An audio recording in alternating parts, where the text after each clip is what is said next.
ये हमारे पास मोबाइल है वन प्लस का। हम इसकी IMEI रिपेयर करेंगे।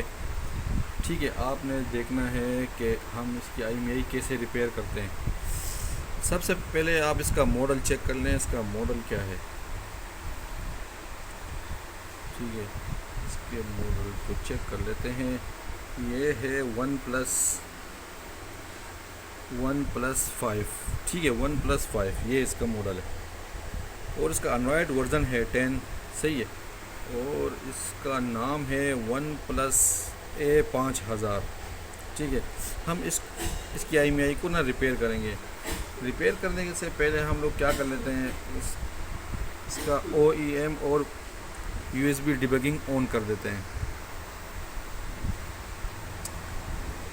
तो डेवलपर ऑप्शन में आना है आपने और इसको ऑन कर देना है। ठीक है, और USB डिबगिंग को आपने भी ऑन कर देना है। ठीक है, अगर OEM को आप अनलॉक नहीं करते हो फिर भी कोई मसला नहीं है, भले इसको बंद कर दे। ठीक है, क्योंकि ये बूट लोडर अनलॉक किए बगैर ही रिपेयर हो जाएगा। सही है ना, इसमें रूट करने की ज़रूरत है और ना बूट लोडर अनलॉक करने की ज़रूरत है।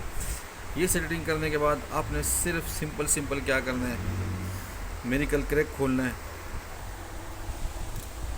ये मेडिकल क्रैक है, मैं इसको खोलता हूँ।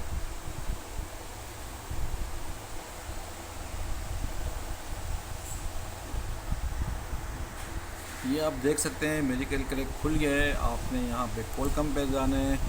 ठीक है, यहाँ पे आपने कुछ भी नहीं करना है, यहाँ पर भी कुछ नहीं करना है। यहाँ से आपने इसको डायनेस्टिक पोर्ट देनी है। जब डायनेस्टिक पोर्ट ऑन होगी तो ही आपका मोबाइल रिपेयर होगा, वरना नहीं होगा। आपने यहाँ पर आना है, रिपेयर में साथ में रिपेयर लिखा हुआ है, इस पर आपने आना है। इसके बाद आपने यहाँ पे लिखा हुआ है रिपेयर बूट, इसके ऊपर चेक लगाना है। उसके बाद आपने कंट्रोल M दबाना है। जब आप कंट्रोल M दबाओगे तो यहाँ पे रिपेयर सिक्योरिटी का ऑप्शन शो हो जाएगा। ये वैसे शो नहीं होगा जब तक आप कंट्रोल M नहीं दबाएंगे। इस पे आपने क्लिक कर देना है। इसके बाद आपने साथ में आना है, यहाँ पे आपने सेटिंग कर दी है ओप्पो मेथड न्यू, इस पे करना है। ओप्पो मेथड न्यू पे क्लिक करना है। यहाँ पे क्लिक करने के बाद आपने सिंपल यहाँ पे चेक लगाना है, यहाँ पे चेक लगाना है। यहाँ पे आप फर्जी तौर पर कोई IMEI में डाल देता हूँ, जैसे एक डाल देता हूँ।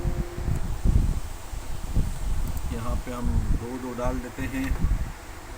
ठीक हो गया, यहाँ पे सारी सेटिंग हो गई है। अब हमने सिर्फ और सिर्फ डायनेस्टिक पोर्ट खोलनी है। ठीक है, यहाँ पे डायनेस्टिक पोर्ट शो होगी तो आपका मोबाइल रिपेयर होगा।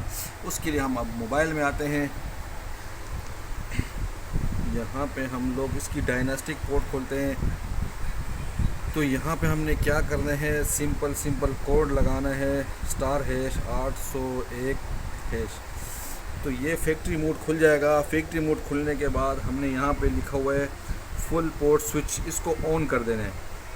सही है, जब हम इसको ऑन करेंगे तो यहाँ पर हमारी डायनेस्टिक पोर्ट खुल जाएगी। इसको चेक करने के लिए हम जाएंगे डिवाइस मैनेजर में। ठीक है, यहाँ पे हमारी डायनेस्टिक पोर्ट शो नहीं हो रही है, इसका मतलब ये है कि मोबाइल सही से कनेक्ट नहीं है। मोबाइल को सही से कनेक्ट करें।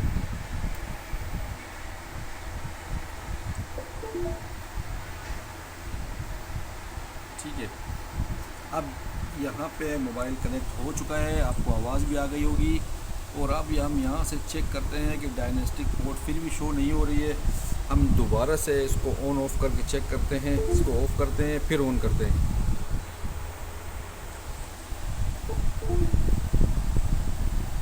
ठीक है, ये देखिए अब आ चुकी है। ये डायनेस्टिक पोर्ट यहाँ पे शो हो गई है। जब भी डायनेस्टिक पोर्ट यहाँ पे शो हो जाएगी समझ लो कि काम आसान हो गया है। अब ये बिल्कुल आसानी से रिपेयर हो जाएगा। ठीक है, यहाँ पे सब कुछ रेडी है, बस सिर्फ और सिर्फ हमने यहाँ से डायनेस्टिक पोर्ट को शो करवाना है। ये यहाँ पे सेलेक्ट हो गई डायनेस्टिक पोर्ट, यहाँ पे सब कुछ रेडी है। ओप्पो मेथड न्यू है, यहाँ पे रिपेयर सिक्योरिटी पे चेक लगा हुआ है। यहाँ पे हमने IMEI डाली हुई है, आपने ओरिजिनल IMEI डालनी है। सही है, ठीक है, और आपने और कुछ भी नहीं करना है, सिंपल स्टार्ट का बटन दबाना है। ये मोबाइल रिपेयर हो जाएगा। ठीक है, 11 और 22 वाली हमने डाली थी, वो यहाँ पे मोबाइल में मैं आपको शो करा देता हूँ। ठीक है, आप एक दफ़ा दोबारा से इसको जो है ना स्टार्ट का बटन दबा रहे हैं। ठीक है, हाँ, ये देखो ये यहाँ पे शो हो गई है 1122 वाली। मैं मोबाइल में भी आपको शो करा देता हूँ। मोबाइल रीस्टार्ट होगा, जैसे ही मोबाइल खुलेगा उसके बाद आपकी IMEI रिपेयर हो जाएगी। आपने ओरिजिनल IMEI डालनी है, किसी भी गैर कानूनी तौर पर कोई और IMEI नहीं डालनी है, ये गैर कानूनी है, सही है। आपने ओरिजिनल काम करना है। अब ये जैसे ही मोबाइल ऑन होगा मैं आपको दिखा देता हूँ।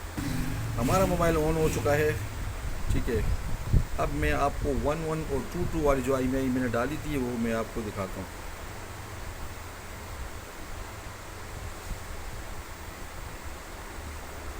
ये देखें, यहाँ पे हमारी IMEI आ चुकी है 11 और 22 वाली। तो ये हमारा मोबाइल रिपेयर हो चुका है। नहीं इसमें रूट करने का चक्कर है और नहीं बूट लोडर अनलॉक करने का कोई चक्कर है। ये सिंपल आसान तरीके से OnePlus के मोबाइल रिपेयर हो जाते हैं। सिर्फ और सिर्फ आपका मोबाइल का जो वर्ज़न है वो सपोर्टेड होना चाहिए। अगर वो सपोर्टेड नहीं होगा तो उसको डाउनग्रेड करना पड़ता है और उसके बाद उसको रिपेयर करना पड़ता है।